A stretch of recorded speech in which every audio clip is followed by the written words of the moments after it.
I don't have a manual on him. Yeah. I can't even begin to write one because it's all over the place.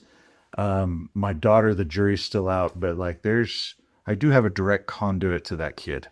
Yeah. You know, one nice thing about having 8 kids What? is as you screw up with the older ones, you can learn for the younger one. You see, that didn't work. That didn't work in our family because each kid has had to have their own manual written on the fly.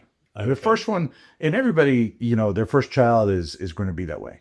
Sure. Because it's the first and you're figuring it out. You're like, oh, I don't know what to do. What do you think we ought to do? I don't know. Take this away. Yeah, let's give that a try. Then you make your notes and go, yeah, that didn't work. So child number 2, know that we got to do this and this and this, right? Well, the catcher having a cerebral palsy, everything in our manual that we were developing for Bo, and just so people don't realize we're actually writing a manual, but in your parent manual that you're developing, it's like, okay, none of this applies whatsoever. Whoosh, brand new manual for that kid. Yeah. And then Paige comes along and she's a girl.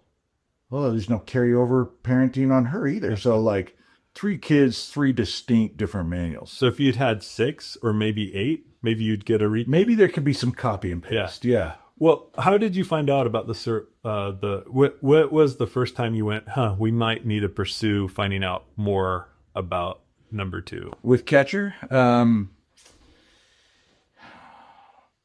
it was my wife. She watched this. She's gonna be like, "Yeah, Casey, when was it? When did you?" She's gonna watch this, see if I know. He had speech delays, Okay. and I think it was 18 months in, and we're not seeing any. There's certain kids are supposed to start and like talking, even though they're not talking, they're trying to Nonsense. exactly Paralanguage. and catcher wasn't doing any of that yet. And the doctor said, hey, he's a little behind in speech development. You might want to go in and see somebody. And we didn't think it was that big of a deal, to be honest with you.